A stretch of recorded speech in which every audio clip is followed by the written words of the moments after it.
This is a kitchen table. Most mundane things happen around this type of table. However, I think it's worth mentioning that in some households, like mine, very special things happen on these tables. Let me show you. This isn't a kitchen table anymore. In fact, this is not a kitchen anymore. This is the underworld in the Warhammer fantasy setting. A place full of dangers, treasure, and adventures. Transforming your kitchen table into a world of perilous adventures is nothing short of magic. 1995's Warhammer Quest is still one of the best dungeon crawlers ever made. With the full support of a small but strong community, this is a game that Games Workshop discontinued but refuses to die. This game is now more popular than ever, but why is that so? I first played Warhammer Quest in college with a gaming friend who had just purchased it that summer. The most memorable part of Warhammer Quest and something that made a huge impact on me was the traveling between adventures. That narrative really gave life to the warriors and connected the adventures together in such a memorable way. Warhammer Quest, it was one of my favorite tabletop board game at the time. For me, it's the grandfather of the dungeon crawler game. I guess like many, or most people, in the end, the nostalgia factor kicks in from when we started playing HeroQuest basically. Although I'm in love with HeroQuest, and you know this already, I think Warhammer Quest is the better game of the two. It is a little bit more complex without making it too difficult for anybody new to learn how to play it. When I restored my old copy of HeroQuest and invited some friends to play the game, I asked them for their honest opinion after a few games, and this is what they told me. As a game, especially for beginners, it's pretty cool. It's super easy to learn how to play. You can pick up all the rules in a jiffy, and it's a great way to get started. Yeah, it's true that they need to adjust the difficulty levels of the dungeons, but other than that, I had a blast with it. Well, I'm not usually a big gamer with this kind of stuff, but for just hanging out and having a laugh with friends, it's spot on. If you're after something a bit meatier, maybe go for the harder rules or tougher enemies. It's a laugh. I'd give it a 7. For players with some experience, you'd have to add or tweak some rules to make it better because it's really basic. I'd put more difficulty on the monsters. There's no need to pile on rules since it's meant to be a simple game. Maybe ramp up the difficulty of the monsters or throw in some new ones. On a scale of 1 to 10, I give it a 5. Well, you gotta judge products as products of their time, right? And in the 80s, HeroQuest was the bee's knees because there weren't many other options. You could add a whole bunch to it, but then it wouldn't be HeroQuest anymore. For a beginner, it's a solid 10, but for someone who's played more, a bare bones 5. It's a game from the 80s, we can't really ask for much more. It's super simple for people who are used to this type of games. I wouldn't add anything cause then it wouldn't be the same game, wouldn't take anything away either. The only thing you could maybe polish up are a few rules around combat. I mean, for beginners, I give it an 8. We had a damn good time, alright? This sentiment that HeroQuest might be a little bit too easy or too simple is what led Alberto to start playing Warhammer Quest. Back in 2000, we were on this online forum called HeroQuest.es, which was a Spanish community that basically reworked the rules of the classic, old-school HeroQuest. But there were a few games there, including Warhammer Quest.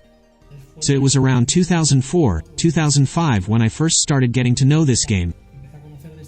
Alberto has created a lot of Spanish content for Warhammer Quest. Back in 1995, when Warhammer Quest got to Spain, we got an edition that was not as good as the English one. We were missing key components, miniatures, and most importantly, the role-playing book. But Alberto not only has translated a lot of these materials, he has made them available for everybody to get. Well, we started gathering material, cause it's true that back then we didn't have access to all the scans available today. Translating the role-playing book was a hell of a job, especially since the Spanish edition came pretty chopped. No role-playing book, no cards, half the miniatures. An absolute nightmare. But with all the material available, all the expansions, and all the articles, I thought it was worth it.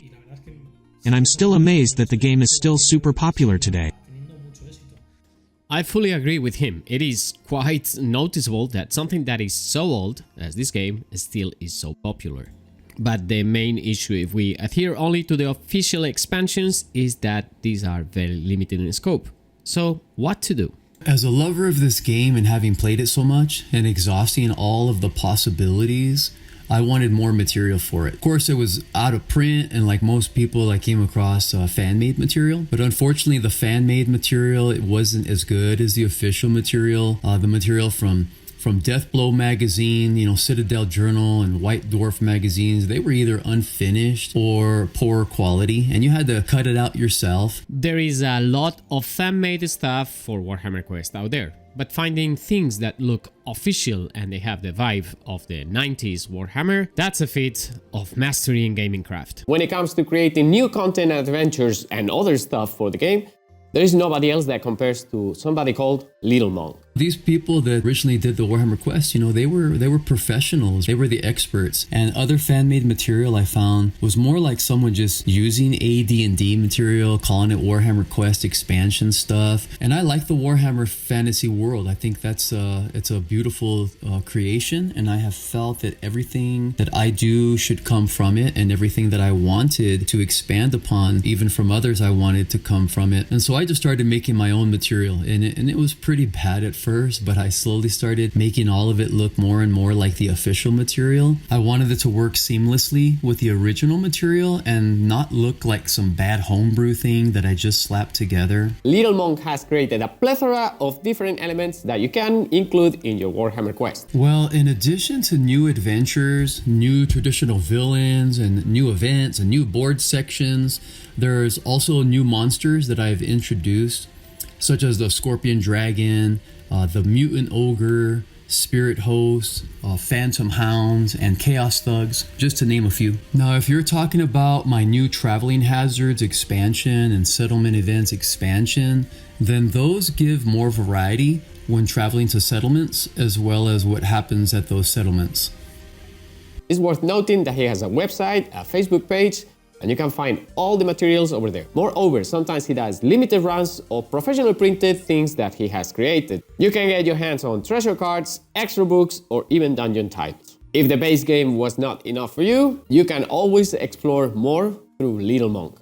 There is something that we rarely address on this channel, and it's how life is impacted because of having a positive influence from a hobby like ours. Living is difficult. Nobody's going to deny that. But having a hobby that keeps you busy and lets you, think about the things that happen on your day-to-day basis, it's something that is very valuable. For the last 12, almost 13 years of my life, I run bars in my hometown, Florence, in Italy. The night bar lifestyle, it's really, really hard. I mean, after a while, especially when you have a family, really hard to sustain these kind of rhythms, this kind of problems every day. After 12 years, I was like, my mind, it was like broken. I was super stressed, super overwhelmed about the things that you have to do for running a bar. So I put all my free time, that it was very short, in the hobby, and I start cutting XPS foam. I start to express myself much more. I try to do my best to slow down the stress level that I have. And it helps me. I mean, the hobby tells me a lot, seriously, a lot. I think sometimes we bring too much into our gaming lives, and we could just use the opportunity to just let it go. We can be anyone. We can be anything that we want. We don't have to be bogged down by a particular identity, especially not our own basic identity. We can be an adventurer, vanquishing demons and uncovering ancient treasure, and just really enjoying that process. It's kind of funny 'cause, at the end of the day, this is just a hobby or just a pastime, but since 2000 I've met some really great people, and I hope to put faces to some of them someday, but many of them I've already met in person, and it's kinda cool that those bonds are still strong today, sharing a hobby and forming friendships. For instance, Little Monk gifted me some fan-made books he had created, and also Wante with his Veteran's Handbook, which expands many of the options you have for playing without a dungeon master. Friendships are formed, and I've met some really interesting people. There's this sense of camaraderie, or like, good vibes among the community, and what's funny is that all of this comes from a simple game, which is what stands out. So, is it really only a game? Or is it something else? Does this happen with every single game that we encounter in our lives?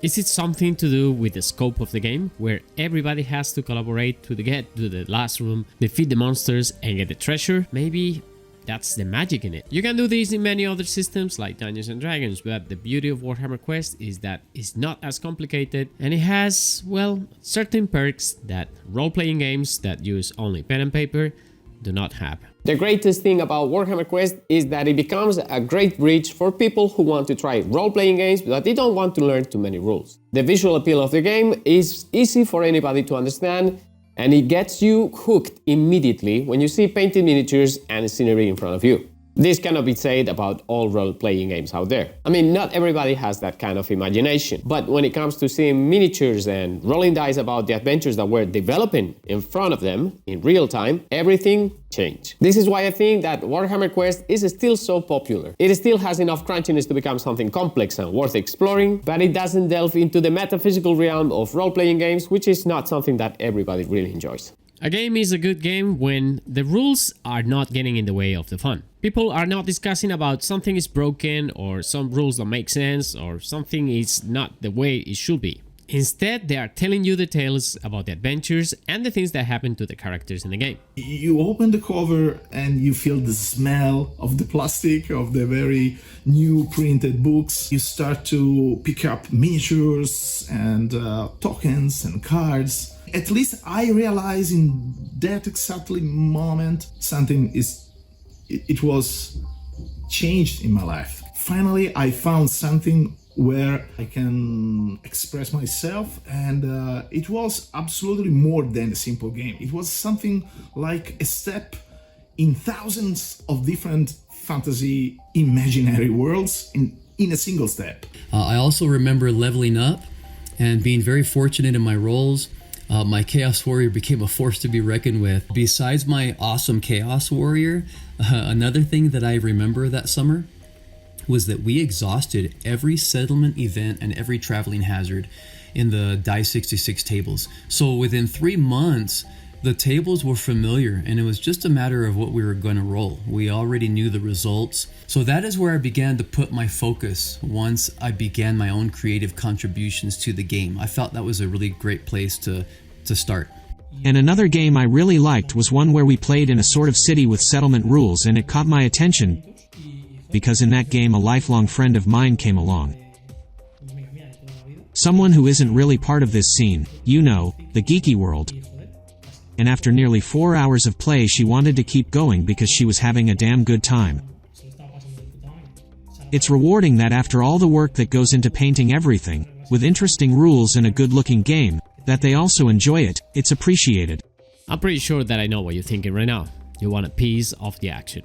If you haven't got a copy yourself, you probably are searching on eBay for one to buy. And the prices right now obviously are very high because this game is something very special. If you cannot afford a second-hand copy because the prices are stupidly high, you can always download the rules from Facebook or Little Monk's website, get yourself a printed copy like I did on this video over here, or buy third-party miniatures and tiles and still get the opportunity to explore the caverns and dungeons of the old world. Gabriel sent this to me and I really appreciate helping me out making my dungeon look better. Of course, I want a 100% playable set for me, for my customers. During the last couple of years, I changed several times and several things and tried to make it much more playable as possible. Detailed, but at the same time playable. Gabriel, I know the exact person that should talk to you. I'm playing with everything printed on paper, super ugly. It's enough to drive you mad after all the hours I've put into the layout and then to play it like that. For a game that had been officially stopped being supported in 1998, there is a lot of future ahead.